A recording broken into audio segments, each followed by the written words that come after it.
Hello, everybody.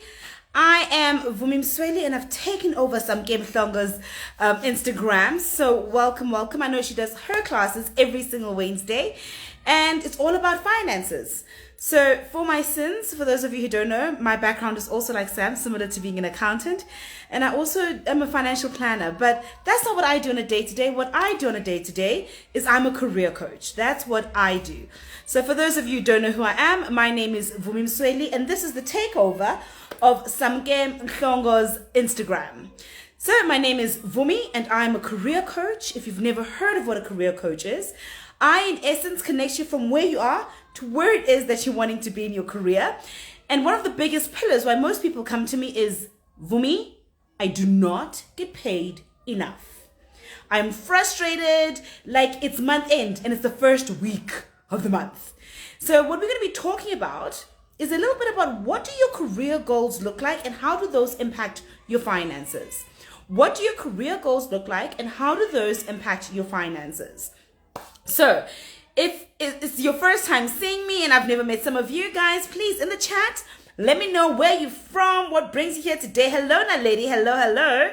Welcome. I know you guys are always worried about finances, how to make that money, that shmoney, honey.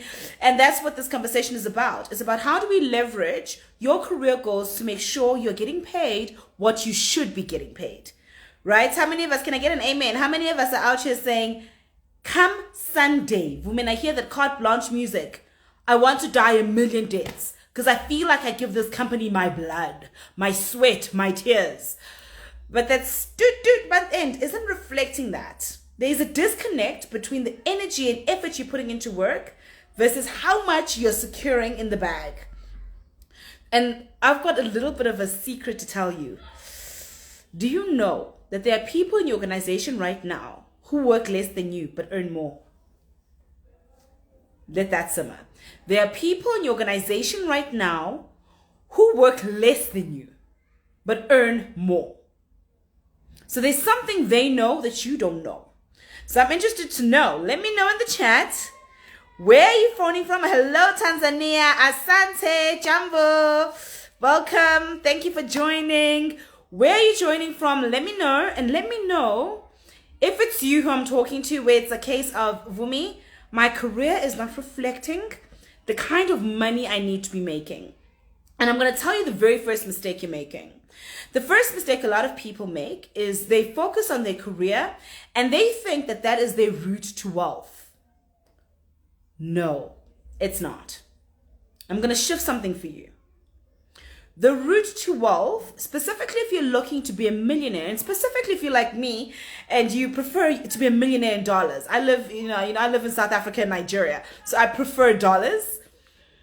Is you must have not one, not two, not four, not even 5, but 7 revenue streams.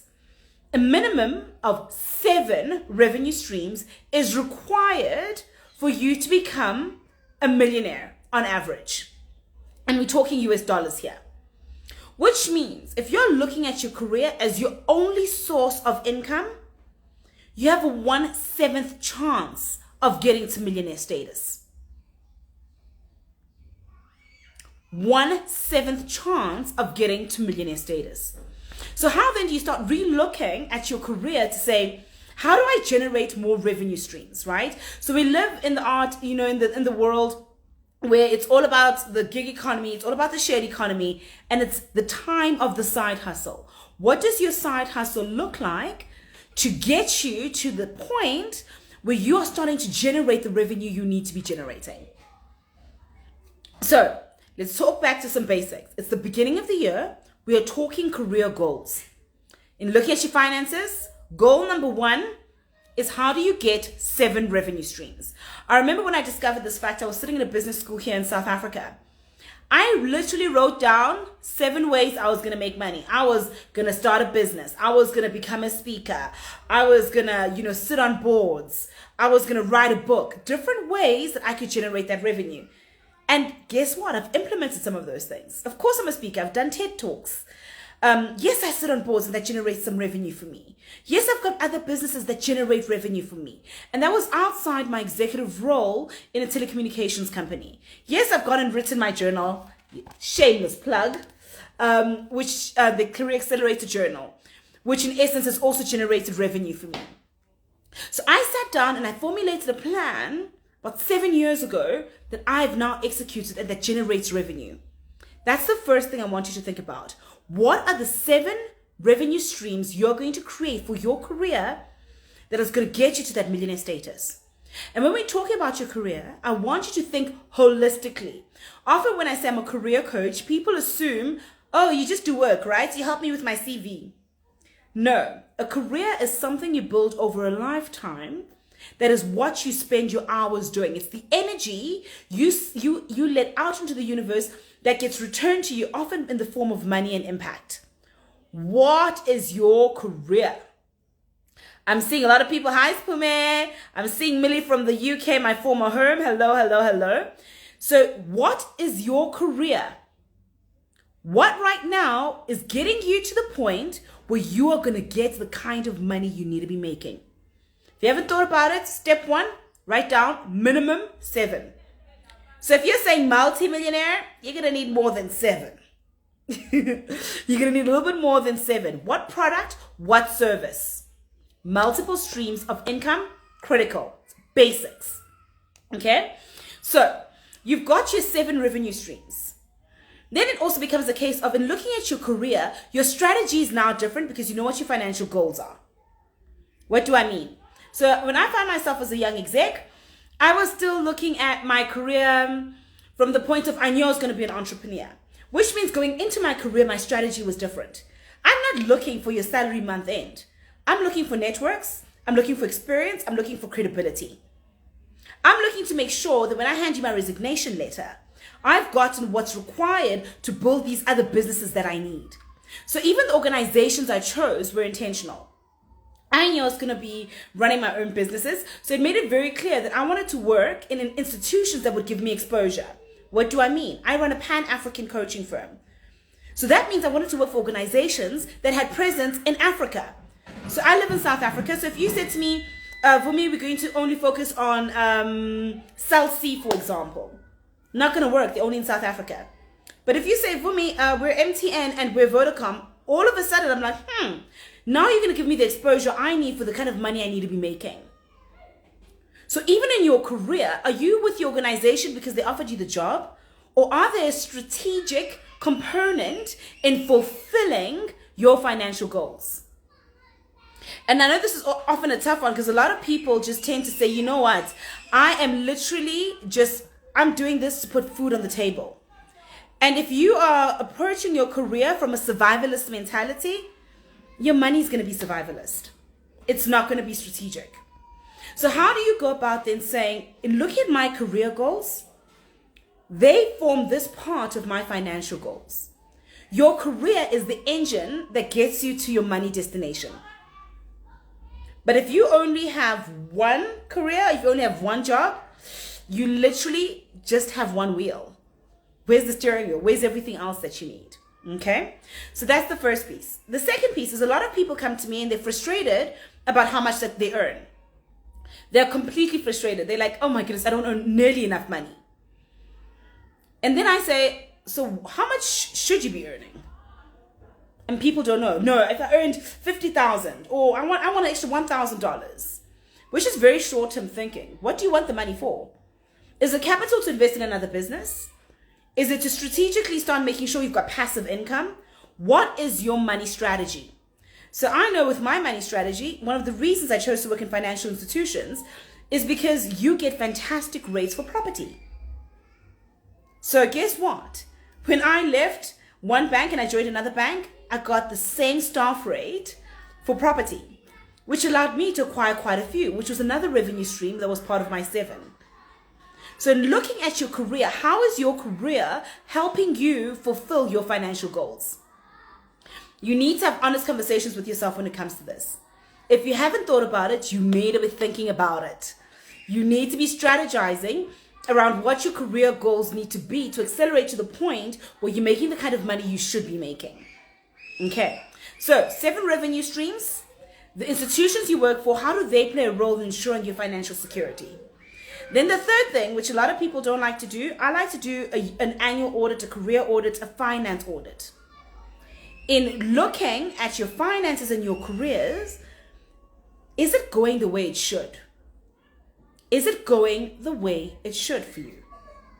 So I see quite a few people have joined. Hi guys, you are not on the wrong Instagram. It's Vumile Msweli, your favorite career coach, and I have taken over Samke Mhlongo's Instagram live for her Wednesday class. And our topic today is all about your career and how it impacts your financial goals. Your career is the engine that drives you to your financial destination. And your career is not just one job. A little recap, it's 7 revenue streams that you should have at a minimum. Okay? Then the second thing is, are you choosing institutions that will help those financial goals come to a reality? Often people are like, Vumi, where do I even begin? Don't worry, guys. You literally, I will put my name at the bottom of Vumile Msweli. You can slide me a DM and I'll be able to point you in the right direction. Okay? But one of the things I want you to think about also in looking at your career and financial plans is even, and this is so sad because this is one of the reasons I became a financial planner as a coach, is I was giving people great career advice. I would get them to the C-suite. Vumi, I want to be CFO. Vumi, I want to be in the C-suite. I get them into that position. Their money story is still the same. Their money habits are still the same. I can get you the job you want to get to. But if you don't clean up your own house, your own thought patterns, your own financial behavior, you will find yourself in the exact same boat. It's the typical Mike Tyson story, right? 56 million US dollars later, and you're filing for bankruptcy because your financial behavior, even with a successful career, hasn't actually been helped. Hasn't been something that you've addressed. The difference between wealth and the appearance of wealth is behavior. A lot of us obsess about appearing wealthy. And I remember having a conversation with one of my coaches, and she said to me, "I hear you, Coach Vumi, I hear you, but I can't show people my property portfolio. They can see my Louis Vuitton bag," which is one way to think about it, right? Here you are with the appearance of wealth as opposed to actually being wealthy. So in looking at your career, you also have to be strategic. What is going to give you wealth? What's going to give you the appearance of wealth? One must feed the other. Me, I'd rather be wealthy and also appear wealthy as opposed to appear wealthy and not be wealthy. So in looking at your career decisions, what is it doing? Are you getting all these fantastic perks that the day the organization says to you, "I'm sorry, it's over, goodbye, you are the weakest link," you don't even know who you are because the company car is gone. The company credit card is gone. You opted to not buy a house, so you don't have any equity. Now you're sitting without an asset. Yet, you've got Louis Vuitton bags from here to Kingdom Come. I've got nothing against Louis Vuitton bags. Personally, I'm an Hermes and Chanel girl. But it's obviously because they accrue in value. Don't argue with me, I believe it. But it allows for those kind of conversations to happen. So in looking at your career, okay guys, my mouth is so dry. In looking at your career, what are you going to do? In looking at your career, what is the strategy? Is it acquiring wealth or is it the appearance of wealth? What is the plan? I want to know in the chat, guys, what are some of the things that you are dealing with from your career? Are you being strategic in how you position for your career? Let me know in the chat. Let me know in the chat. Welcome, welcome, guys. If you don't know who I am Vumile Msweli, and I am a career coach, and I've taken over Samke Mhlongo's Instagram, and we are talking all about your career and your career goals as a tool to your financial goals. Your career, as I've mentioned before, is the engine to drive you to your financial destination. So let me know in the chat, have you guys been thinking strategically about your career to get you to where you want to be financially? Or is your career just a survivalist mentality? Is it something you're doing just to put food on the table? You're not using it as a clearer tool to make sure you get yourself out of wealth. So I'm going to share a little story with one of my clients who was in a space where she was looking at her career. It's just like, it's a means to an end. It's a means to an end. Then I started saying, you might want to start looking at your career as a capital gathering exercise. Coach, what are you talking about? Like, look at your career as an opportunity for you to gather finances, to gather networks, to gather credibility, to gather opportunities for your financial future. So if you're looking at your career as only money, you are missing the point. There are tools to create money that your career gives you. Some of my collaborators come from, some of my best collaborators come from my work experience. Some of my clients, some of my greatest clients now are people who saw my work ethic in my career that now they want to give me an opportunity. Some of my former employers are my clients. I worked at Vodafone, which owns Vodacom. Vodacom is one of my clients. They're my former employer. Investec is one of my clients. They're my former employer. ABSA is one of my clients, right? And they fell under Barclays, who's my former employer. So there are opportunities, F&B as well, right? There are opportunities depending on how you view your career. So in looking at how you behave psychologically in your career also starts to indicate where you're going to be financially. In looking at your current financial behavior gives us an indication that even if your career improved, your financial circumstances might not. So how then do you start equipping yourself with the kind of financial knowledge and shifting your financial engagement that it resonates and echoes into your career? What do you do when you get your bonus? I'm curious. I remember when I got my very first bonus at Investec, I thought I died and gone to heaven. The very first thing I did back then, I went to 9 West and I got a handbag. I'm like, they're going to see me today.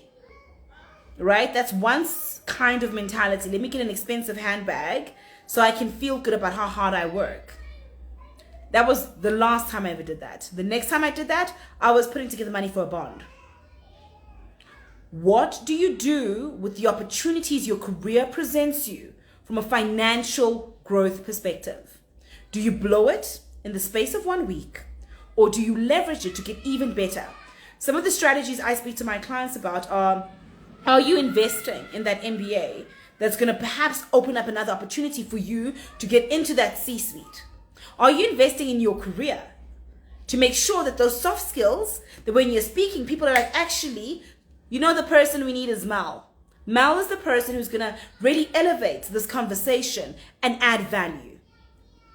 Are you taking some of whatever it is that you make and reinvesting in your career as one revenue stream? Are you taking some of it and investing it into your second revenue stream? You need a waterfall effect for you to get to the sea of wealth. You need to not just spend. I know we speak a lot about that 50, 30, 20, right? The 50% of what you need, the 30% of what you want, and the 20% of everything else, of savings. For me, the ability to invest in your career to ensure more wealth coming in falls into that want space. It's something you should want for yourself. So how then do you start showing up in a manner in your career that even when you're having conversations about money, everyone starts saying, okay. And I always say, if you don't know where you are in your career with your boss, if it's bonus time and they call you first, it's not a good look. Your boss is going to tell you this. Wait, let me paint the scene. I know exactly what's going to happen. It's been a tough financial year. We've just gone through COVID. A lot of organizations are firing people. We kept you. Inflation, the country's growing at a negative rate, at -2%. Inflation's at an all-time high. The basis points, you heard what the governor just said. 25 basis points has just gone up. So, it's not much, but it's a token of our appreciation. Here's your 5,000 Rand bonus. And you walk away feeling grateful. Look at God. Look at God. At least I got something. It's not what I wanted, but I got something. Let me tell you what the conversation is happening if I was in your organization. Vumi, it's been tough. I know it's been tough, but that's why I brought it. And I then go on to do my proof of concept and my proof as to why I should be earning more. These are strategies I teach in my career acceleration program. He keeps quiet, looks at me, and I will be the last person he speaks to because the conversation is probably going to go on for about an hour. But how the conversation always ends with every single manager I've had is, nice try, go back and get me a bigger slice of the pie. Thank you for this initial offer. The 100K is great. but it's not going to reflect the value I've brought. And guess what? Somehow they scrounge around and often are able to double that initial offer. So what conversation are you having when it comes to your finances and your business? Is it that same conversation I'm having, or are you in the first batch where you're so grateful for the 5,000, not realizing that the rest of us are about to pay off our homes and pay off our cars cash, because that's how well we negotiate. Unfortunately, these are not skills that get taught in MBA class. Trust me, I've got an MBA from London and it's not taught there. These are skills by people who know that the corporate environment is a game. And those who know the rules of the game walk away winning. So are you scoring or are you losing? I'm just curious when it comes to your finances and your career. I see we've got a few people who've joined us. You are not lost. I'm Vumile Msweli. I'm a career coach and I've taken over Samke Mhlongo's IG. She can't make it today. She's not feeling too well. And I've taken over and we're talking all things your career, the goals, and how they actually plug in to finances. So I'm going to take a few questions here. Are there any questions for me? Let us see. Awesome. I've always wanted my money to work for me, but I don't know where to start. Futhi, there are a number of places where you can start when it comes to your money. The first is deciding what those 7 revenue streams are going to be. Then it's deciding what are the low-hanging fruits when it comes to your money. Are you choosing to invest in a business? That's one of the things I did. Are you choosing to invest in yourself to ensure that in your current employer you can actually earn more money? So these are all things you need to start thinking about that will generate more money. This is it. When you think about your money is a seed. You can't eat the whole seed. Some of it needs to be reinvested.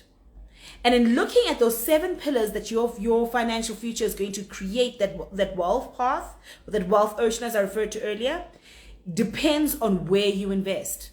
I invested in my career. I'm not even going to lie to you guys. I was like in the C-suite, I was an executive at 24. I left when I was an executive head of department at Vodafone. But I was investing in my academics. I was investing in my soft skills. I was like, I've got a coach. I'm doing my MBA. I'm doing my postgrad at London. I'm doing. So that when I walk into Exco and I'm negotiating, I'm like, yeah, that was before I had my MBA. Mm-hmm. That was before I finished this course. Mm-hmm. That was before I doubled the targets, right? So I invested in that to generate more revenue that I then took and invested in my second stream, which is property. And then I took that and invested in my third stream, which was then my businesses. So even now, as a business owner, I run a company called Hased Consulting, and we do career coaching across the continent of Africa and in the US.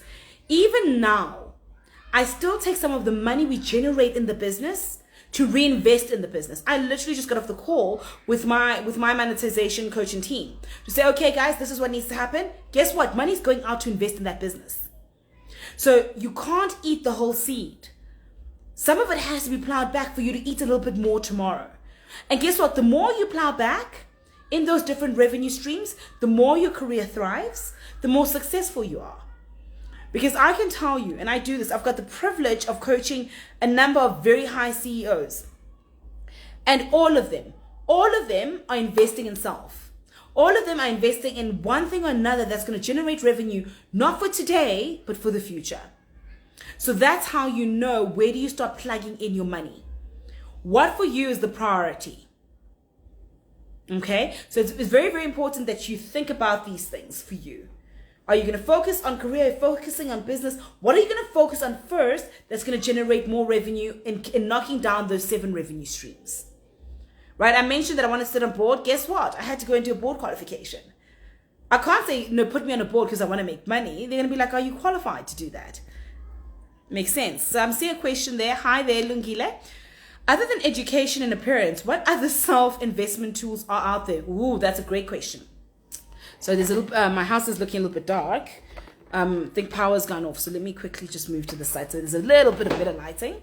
What are some of the other tools outside of education and appearance? So there are a number of tools. One of the ones I fundamentally believe in is coaching. I believe in coaching. So for me, one of the things I do is I get people who are experts in their field come and coach me to get better in my field. right? The second thing that I believe in is outside of education. When we say education, a lot of us only recognize formal education. Guys, I love formal education. Obviously I do. Your girl went to Harvard. I'm doing my PhD. I believe in that. But outside of formal education, the realm of personal development, of soft skill education, of investing in books, in courses, the certificate means nothing to me. But that will inherently give me the skills I need to get better. So one of the things you could invest in is, hello, career coach over here, is say, listen, I'm going to go to a career coach to get my career revenue right. Or actually, I'm going to go invest in a business coach. Let me sort out this side hustle. Or actually, you know what I need to really master is the art of public speaking. I cannot walk into a room and sell myself. And even now, as a coach myself, I've got a speaking coach. I've got someone I go to who helps me articulate myself, because that's a tool that is necessary in my wealth creation. So in looking at yourself and the gaps you have, that is the first indication of where you need to be in closing those gaps and the kind of skill set that you need. So formal education is important. People recognize it. Informal education is critical. So using your coaches, using your personal development courses, getting the right books, exposing yourself to the right podcasts help. Those for me are some of the things that I think people aren't really looking at that they need to be looking at. Okay. So let me see if there are any questions. Are there any other questions for me, guys? Some guess people are very quiet. Where are my people? Why are you guys so quiet? Are you always this quiet when Sam is teaching? Let's see who else is there. Welcome, guys. If you don't know who I am, my name is Vumile Msweli, and I literally have taken over Samke S Instagram, and I'm teaching all about your career and how you then go about using those career and your career goals to ensure your financial wealth. Okay, so Samke is going to be back. She hasn't disappeared. I'm just helping out. She's my friend and accountability partner. And so when she couldn't do the live, I was like, your people will not have a live. It's the principle. We continue to do the work even when you're not feeling well. So it's very, very important that you're able to have people hold you accountable and expect a little bit more from you. Okay, so there are people. Here are some of my people. Hello, Dinah Pops. Hey, coach, you're dropping gems. You know how we do. So I do my Instagram live every Monday at 6. So it's good to see some familiar faces here. Hi, Ancilla. I haven't seen you forever, girl. How are you? Footy goes, nope, we're taking notes. Okay, we're soaking it in for me. This is great. Okay.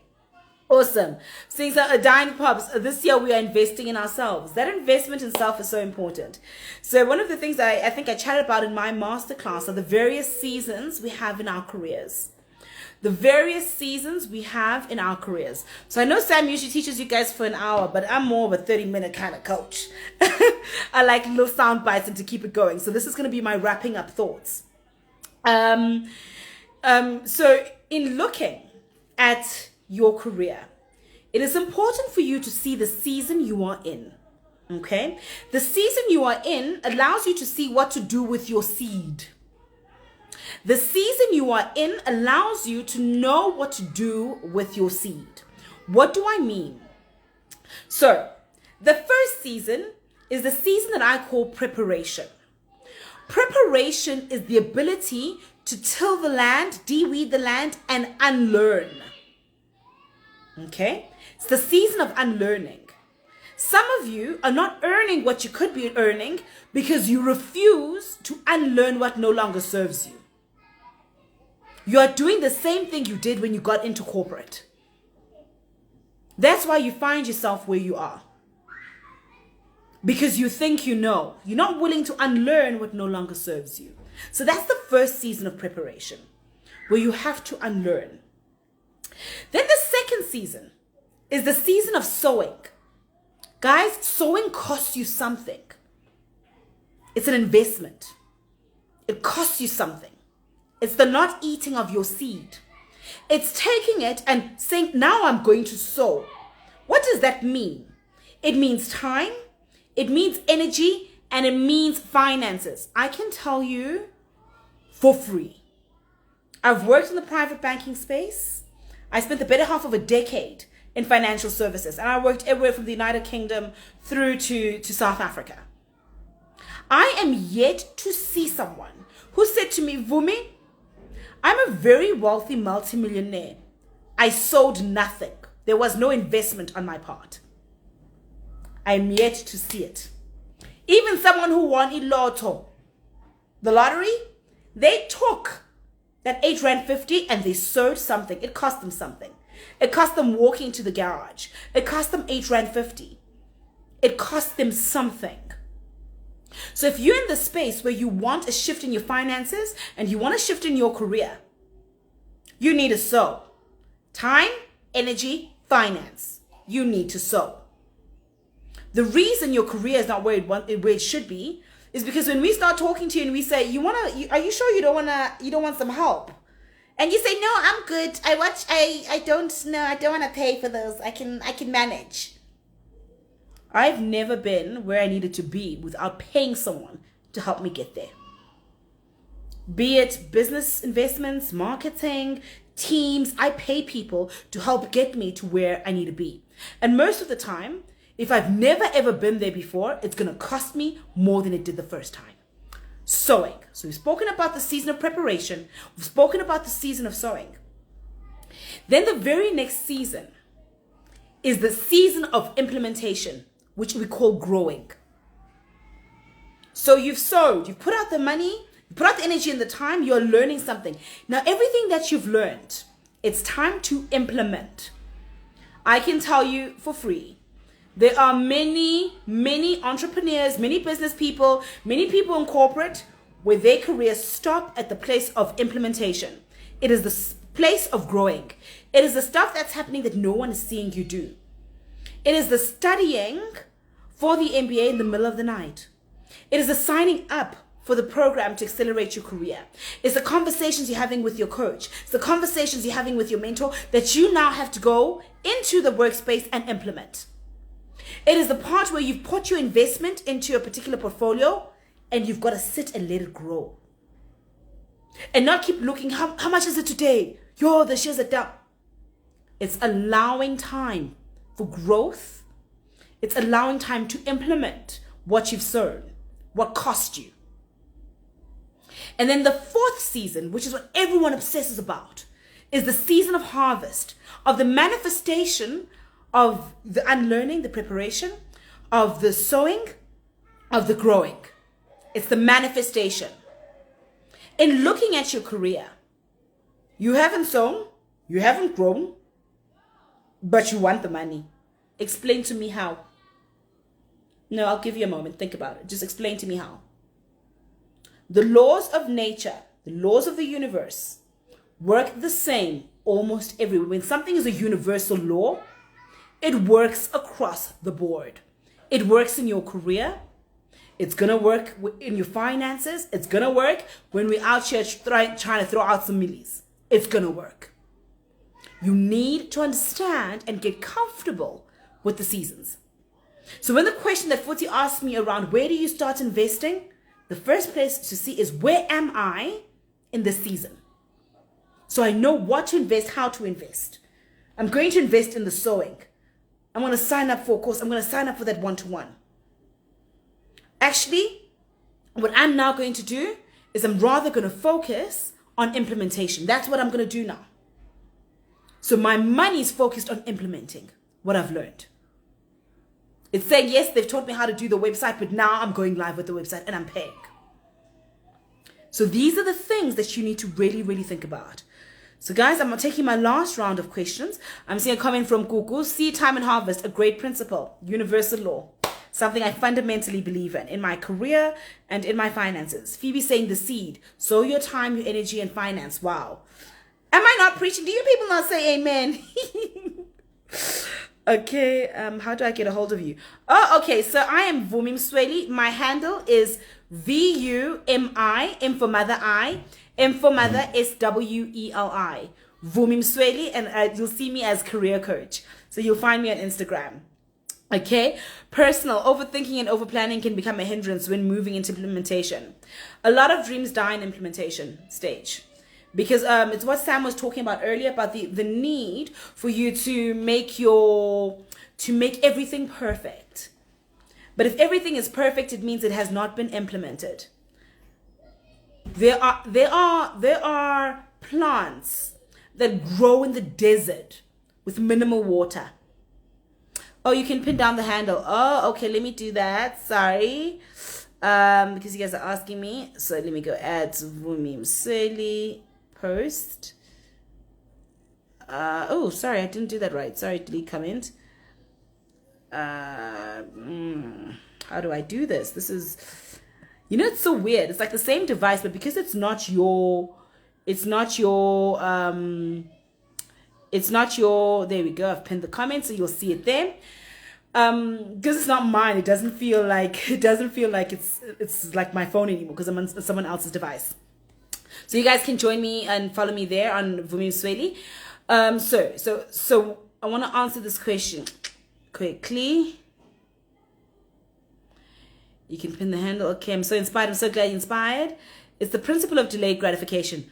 Big believer in delayed gratification. I'm a big believer in that. I would rather have it later than earlier. I don't know if you've seen the marshmallow test, right? Where the kids who are able to delay the gratification do better in life. Me, I'd rather be rich in my 60s than think I'm wealthy in my 20s and blow it. Please save the live if possible. I will save it. I don't know if Sam will delete it, but it's her Instagram. I've just taken over. Amen. Grow your preaching. Hey. Okay, we were talking about this. Personal overthinking and over planning can become a hindrance when moving into implementation. Yes. If you're a perfectionist, if you get frustrated easily, and you want everything to be perfect, it's going to be hard to implement. There are plants that grow in the desert. Why do they successfully grow in the desert? Because they see the environment they're in and they make do. One of probably the best advice my mentor ever gave me, was, Vumile, we build the plane while flying it. Build the plane while flying it. It's not about having everything perfect. It's about getting there. So for me, that's been a game changer. Okay. Awesome. Let me see if there are any more questions. Thanks, Vumi. It's a pleasure. Awesome. Thank you, Footy. Yes, preacher. I'm so grateful for you, Coach, for saying yes to the calling. Thank you so much. I always say it is a pleasure and an honor for me to serve. Like you guys always say to me, I never thought about it that way. That for me is the reason I became a coach, is to shift people's mindsets. So it makes me very happy. Trust me, I have more fun doing this than being an accountant. Awesome. So there are no more questions for me. Vumi, who is your mentor? Please hold on. Connecting. Oh, I'm back. Okay, sorry. It said reconnecting for some moment. I hope I'm back. Vumi, who is your mentor? I've got a number of mentors. Oh, they let me light. I've got a number of mentors. I have got a wonderful lady in Nigeria. I've got Papa Louis, who's here in South Africa, but from the DRC. I've actually got my session with him on Friday.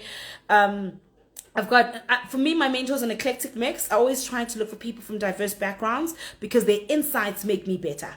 So that's who I try to look for. So for me, my mentors are literally a Congolese man, a Nigerian woman, a South African Caucasian woman, an Afrikaner man. So I want people who've got a different world experience than me. And I also do have a Black South African woman. But it does help. It also depends what I'm trying to learn in that period. Like I always say, mentorship is not marriage. It's not forever. Girl, you're serving your calling effortlessly. Thank you. This is wholesome. Awesome, everybody. Thank you so much for the privilege of being able to share my insights with you and allowing me to fulfill my calling in this planet and my career, which I love so much, which is to help connect you from where you are to where it is that you're wanting to be in your career. I hope you're able to shift your perspective and your thinking when it comes to your career, that you're able to meet your financial goals. And I always say our discussions are definitely a buffet. Choose one or two things that are going to work for you. And for those who are asking how to get a hold of me, I've pinned in the comment section my handle at Vumile Msweli. You can feel free to DM me there and we'll be able to support you. And if you're like, I've never thought about career coaching, go onto my timeline, take a look. And you'll be able to catch up on some of the topics that we have on my Instagram every single Monday at 6 p.m., which I hope you'll find useful. And it's been a pleasure taking over Samke Mhlongo's fabulous Instagram. And one of the things I was going to leave you with, the very, very last thing I was going to leave you with, is around what needs to happen when it comes to your finances. One tip I'm going to give you when it comes to your finances. And this is something I've lived by. And a lot of people find this very, very funny, but it's a good one. Just because you can afford to have it doesn't mean you should. Just because you can afford to have it doesn't mean you should. And as one of my mentors said to me, if you can't buy it twice cash, you can't afford it. So if you buy something and it breaks and you cannot replace it, it is indicative of the fact that you could not afford it to begin with. So in looking at your lifestyle, take a look around. Can you buy it twice? If not, it should be going to your savings. I know it's a tough one, eh? Kuku's like, shoo? Yep, Balente, that's right. So that is my last parting thought to you. I hope you enjoyed our conversation, and I hope to see you on Instagram Live on Mondays on my side of the world. Alternatively, I'll see you in the comment section on Samke's Instagram Live as she takes over back on Wednesday next week. It's been a pleasure being her accountability partner and having this conversation with you guys. Stay safe, everybody. Bye-bye. Ngiyabonga.